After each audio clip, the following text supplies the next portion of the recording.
Hello everyone, ನಾನು Sushma. Veg wonders ಚಾನಲ್ಗೆ ಸ್ವಾಗತ ಸುಸ್ವಾಗತ. ಫ್ರೆಂಡ್ಸ್, ಇವತ್ತು ನಾನು ಲಂಚ್ಗೆ ಸ್ವಲ್ಪ ಬೇಗ ಎಲ್ಲ ರೆಡಿ ಮಾಡ್ತಾ ಇದ್ದೀನಿ. ಆ್ಯಕ್ಚುಲಿ ಒಂದು ಸಾಂಬಾರು ಮತ್ತು ಒಂದು ಸಬ್ಜಿ, ಚಪಾತಿ ಮತ್ತು ಒಂದು ರೈತ ಸಾಮಾನ್ಯವಾಗಿ ನಮ್ಮ ಮನೆಯಲ್ಲಿ ಲಂಚ್ಗೆ ಇರುತ್ತೆ. ಸೊ ಅದನ್ನೆಲ್ಲ ಈಗ ಪ್ರಿಪೇರ್ ಮಾಡ್ತಾ ಇದ್ದೀನಿ. ಏನಕ್ಕೆ ಅಷ್ಟು ಅರ್ಜೆಂಟು ಅಂತ ಹೇಳ್ತೀರಾ? ಆ್ಯಕ್ಚುಲಿ ಈಗ ನಿಮಗೆಲ್ರಿಗೂ ಗೊತ್ತೇ ಇದೆ ಅಲ್ವಾ ಫ್ರೆಂಡ್ಸ್, ಅಮೇರಿಕಾ ಮತ್ತು ಇರಾನ್ ಮಧ್ಯ ವಾರ್ ಶುರುವಾಗಿದೆ. ಸದ್ಯಕ್ಕೆ ನಮ್ಮ ದೇಶದಲ್ಲಿ LPG ಕೊರತೆ ಅಷ್ಟೇನೂ ಇಲ್ಲದೆ ಹೋದ್ರೂ ವಾರ್ ಇದೇ ರೀತಿ ಮುಂದುವರೆದ್ರೆ ಯಾವಾಗ ಏನಾಗುತ್ತೆ ಅಂತ ಗೊತ್ತಾಗಲ್ಲ, ಹೇಳೋಕ್ಕಾಗಲ್ಲ ಅಲ್ವಾ. ಅದಕ್ಕೆ ಬ್ಯಾಕಪ್ ಇರಲಿ ಅಂತ ನಾನು ಮಧ್ಯಾಹ್ನ ಮನೆಗೊಂದು ಐಟಮ್ ತೊಗೊಂಡು ಬರೋಣ ಅಂತ ಅಂದ್ಕೊಂಡಿದ್ದೀನಿ. LPGನ ಕಡಿಮೆ ಪ್ರಮಾಣದಲ್ಲಿ ನಾವು ಯೂಸ್ ಮಾಡೋಕ್ಕೆ ಮತ್ತು ಆಲ್ಟರ್ನೇಟಿವ್ ಆಗಿ ಏನನ್ನು ಯೂಸ್ ಮಾಡ್ಬೋದು ಹೇಳೋದನ್ನು ಮಧ್ಯಾಹ್ನ ಶಾಪ್ಗೆ ಹೋದಾಗ ಅಲ್ಲಿ ತೋರಿಸ್ಕೊಡ್ತೀನಿ. ಹಾಗೆ ಈಗ ನೋಡಿ, ಲಂಚ್ಗೆ ನಾನೆಲ್ಲ ಬೇಗ ಎಲ್ಲ ರೆಡಿ ಮಾಡ್ತಾಯಿದ್ದೀನಿ.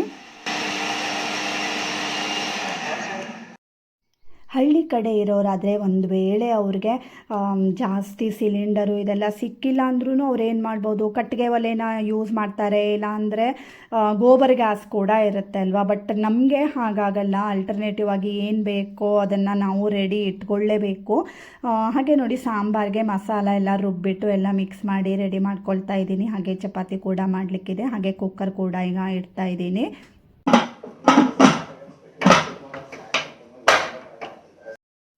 ಹಾಗೆ ನೋಡಿ, ಒಂದು ಮೈಸೂರು ಪಾಕ ಮಾಡೋಣ ಅಂತ ರೆಡಿ ಮಾಡ್ಕೊಳ್ತಾ ಇದ್ದೀನಿ ಫ್ರೆಂಡ್ಸ್. ಯಾಕೆಂದರೆ ಈಗ ಮಕ್ಕಳಿಗೂ ಕೂಡ ರಜಾ ಇರುತ್ತೆ. ಸೊ ಎಕ್ಸಾಮ್ಸ್ ಎಲ್ಲ ಮುಗಿತಾ ಇದೆ ಅಲ್ವಾ, ಏನಾದರೂ ತಿನ್ನೋಕ್ಕೆ ಬೇಕಾಗತ್ತೆ. ಸೊ ಪ್ರತಿದಿನ ನಾವು ಹೊರಗಡೆ ತಿಂಡಿನ ಕೊಡೋದ್ರ ಬದಲಾಗಿ ಮನೇಲೇ ಏನಾದರೂ ತಿಂಡಿಗಳನ್ನು ಖಾಲಿ ಆದಂಗೆ ಮತ್ತೆ ಏನಾದರೂ ಮಾಡಿಡ್ಬೋದು ಅಲ್ವಾ. ಸೊ ಅದಕ್ಕೋಸ್ಕರ ಇವತ್ತು ನಾನು ಮೈಸೂರು ಪಾಕನ ರೆಡಿ ಮಾಡ್ತಾ ಇದ್ದೀನಿ.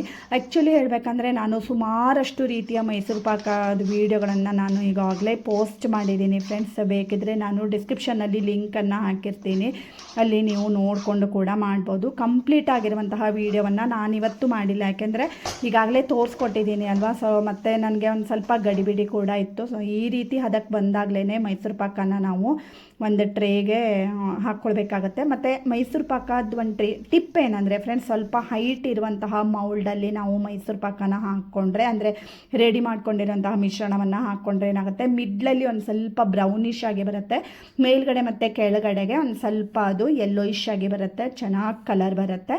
ಈ ರೀತಿ ನೋಡಿ, ತುಂಬ ಚೆನ್ನಾಗಿ ಬಂದಿತ್ತು ಮೈಸೂರು ಪಾಕು. ಈಗ ಇದು ಕಟ್ ಮಾಡಿ ಆದಮೇಲೆ ಕೂಡ ನಿಮ್ಮ ಜೊತೆಗೆ ಶೇರ್ ಮಾಡ್ತಾ ಇದ್ದೀನಿ ಹೇಗೆ ಬಂದಿತ್ತು ಹೇಳೋದನ್ನು. ನೋಡ್ತಾ ಇದ್ದೀರಿ ಅಲ್ವಾ ಫ್ರೆಂಡ್ಸ್, ನೋಡಿ ಎಷ್ಟು ಸೂಪರಾಗಿತ್ತು ಮೈಸೂರು ಪಾಕು. ಸೊ ಬಾಯಿಗೆ ಇಟ್ಟರೆ ಸಾಕು ಕರಗೋಗುತ್ತೆ, ಅಷ್ಟು ಟೇಸ್ಟಿಯಾಗಿ ಬಂದಿತ್ತು ಫ್ರೆಂಡ್ಸ್. ಏಕ್ದಮ್ ನಾವು ಬೇಕ್ರಿನಿಂದ ತೊಗೊಂಡು ಬರ್ತೀವಿ ಅಲ್ವಾ, ಅದೇ ಥರ ಆಗಿದೆ ಅಂತ ಹೇಳ್ತಾ ಇದ್ರು ಎಲ್ಲರೂ. ಟೇಸ್ಟ್ ಮಾಡಿ ತುಂಬ ಚೆನ್ನಾಗಾಗಿದೆ ಅಂತ ಹೇಳಿದ್ರು.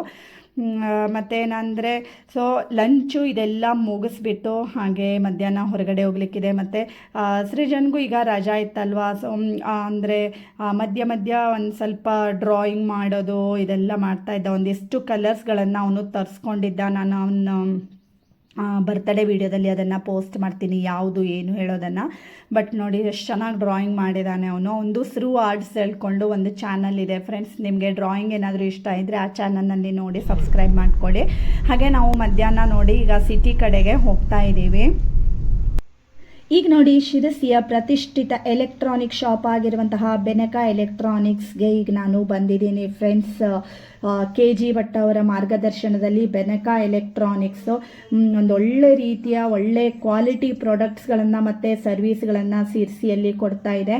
ಹಾಗೆ ಅವರು ಏನು ಹೇಳ್ತಾರೆ ಹೇಳೋದನ್ನು ಈಗ ಕೇಳ್ಕೊಂಡು ಬರೋಣ ಬನ್ನಿ. KG ಭಟ್, ನಾನು 1990ರಲ್ಲಿ ಶಿರ್ಸಿಗೆ ಬಂದು ಬೆನಕ ಎಲೆಕ್ಟ್ರಾನಿಕ್ಸ್ ಅಂತ ಹೆಸರಿನೊಂದಿಗೆ ನನ್ನ ಶಾಪನ್ನು ಓಪನ್ ಮಾಡಿರುತ್ತೇನೆ. ತಮ್ಮ ತಂಗಿ ಎಲ್ಲ ಸಹಕಾರದಿಂದ ನಾನು ಬಿಸ್ನೆಸ್ಸನ್ನು ಚಾಲೂ ಮಾಡಿರುತ್ತೇನೆ. 2002ರಲ್ಲಿ ಪೂರ್ಣಿಮಾಳೊಂದಿಗೆ ನನ್ನ ಮದುವೆಯಾಗಿ ಅವಳ ಸಹಕಾರದೊಂದಿಗೆ ಇಲ್ಲಿ ಸ್ವಂತ ಅಂಗಡಿಯನ್ನು ಚಾಲೂ ಮಾಡಿರುತ್ತೇನೆ.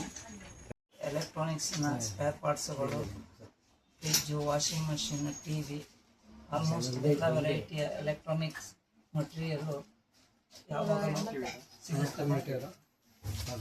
ಕೇಳಿದ್ರಿ ಅಲ್ವಾ ಫ್ರೆಂಡ್ಸ್, KG ಭಟ್ ಅವರು ಏನು ಹೇಳಿದ್ದಾರೆ ಹೇಳೋದನ್ನು. ಇಲ್ಲಿ ನಮಗೆ ಚಿಕ್ಕ ಪುಟ್ಟ ಎಲೆಕ್ಟ್ರಾನಿಕ್ ಸ್ಪೇಸ್ ಪಾರ್ಟ್ಸ್ಗಳ ಜೊತೆಗೆ ಹೋಮ್ ಅಪ್ಲಯನ್ಸಸ್ಗಳು ಕೂಡ ಸಿಗ್ತವೆ. ಇಲ್ಲಿ ಎಲ್ಲ ರೀತಿ fridge, washing machine, TV, fan, gas stove ಮತ್ತು ಮೇನಾಗಿ ನಮಗೆ ಈಗ ಬೇಕಾಗಿರುವಂತಹ ಇಂಡಕ್ಷನ್ ಸ್ಟವ್ಗಳು ಕೂಡ ಬೇರೆ ಬೇರೆ ವೆರೈಟಿಯಲ್ಲಿ ಸಿಗ್ತಾ ಇವೆ, ಬೇರೆ ಬೇರೆ ಬೆಲೆಗಳಲ್ಲಿ. ಫ್ರೆಂಡ್ಸ್, ಖಂಡಿತ ನೀವು ಒಮ್ಮೆ ಇಲ್ಲಿ ಭೇಟಿ ಮಾಡಿ ನಿಮಗೆ ಬೇಕಾಗಿರುವಂತಹ ಇಂಡಕ್ಷನ್ ಸ್ಟವ್ ಆಗಿರಲಿ ಅಥವಾ ಹೋಮ್ ಅಪ್ಲಯನ್ಸಸ್ನಲ್ಲಿ ಏನೇ ಬೇಕಿರಲಿ ನೀವು ಇಲ್ಲೇ ಭೇಟಿ ಮಾಡ್ಬೋದು.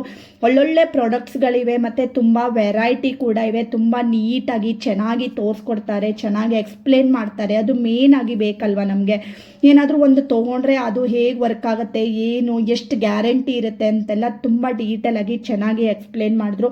ತುಂಬ ಖುಷಿ ಆಯಿತು ಫ್ರೆಂಡ್ಸ್. ಸೊ ನಾನು ಇವತ್ತು ಇಲ್ಲಿ ಬಂದುಬಿಟ್ಟು ಇಂಡಕ್ಷನ್ ಸ್ಟವನ್ನು ತೊಗೊಂಡಿದ್ದೀನಿ ಫ್ರೆಂಡ್ಸ್. ಅದು ಹೇಗಿದೆ ಏನು ಹೇಳೋದನ್ನು ನಾನು ಇನ್ನೊಂದು ವೀಡಿಯೋದಲ್ಲಿ ತೋರಿಸ್ಕೊಡ್ತೀನಿ, ಅದು ಹೇಗೆ ವರ್ಕ್ ಮಾಡುತ್ತೆ ಹೇಳೋದನ್ನೆಲ್ಲ. ತುಂಬ ಖುಷಿ ಆಯಿತು ನನಗೆ ಈ ಶಾಪ್ಗೆ ಬಂದು ಇದನ್ನು ತೊಗೊಂಡು ಹೋಗಿರೋದು. ಮತ್ತು ಫ್ರೆಂಡ್ಸ್, ನಾನು ತೊಗೊಂಡಿರುವಂತಹ ಈ ಇಂಡಕ್ಷನ್ ಸ್ಟೋವ್ ಹೇಗೆ ವರ್ಕ್ ಮಾಡುತ್ತೆ ಏನು ಹೇಳೋದನ್ನು ನಾನು ಇನ್ನೊಂದು ವೀಡಿಯೋದಲ್ಲಿ ಡೀಟೇಲಾಗಿ ನಿಮ್ಮ ಜೊತೆಗೆ ಶೇರ್ ಮಾಡ್ತೀನಿ. ಆ್ಯಕ್ಚುಲಿ ನಾನು ಎಷ್ಟು ಕೊಟ್ಟೆ ಇದಕ್ಕೆ, ಮತ್ತು ಇಂಡಕ್ಷನ್ನಲ್ಲಿ ಹೇಗೆ ನಾವು ಅಡುಗೆನ ಮಾಡೋದಕ್ಕಾಗತ್ತೆ ಅಂತೆಲ್ಲ ನೆಕ್ಸ್ಟ್ ವೀಡಿಯೋದಲ್ಲಿ ನೀವು ನೋಡ್ಕೊಳ್ತಾ ಹೋಗ್ಬೋದು. ಹಾಗೆ ಇವತ್ತಿನ ಈ ವ್ಲಾಗ್ ಇಷ್ಟ ಆದರೆ ಗೊತ್ತೇ ಇದೆ ಅಲ್ವಾ ಫ್ರೆಂಡ್ಸ್, ಲೈಕ್ ಮಾಡಿ, ಶೇರ್ ಮಾಡಿ ಮತ್ತು ಸಬ್ಸ್ಕ್ರೈಬ್ ಮಾಡಿ. Thank you for watching.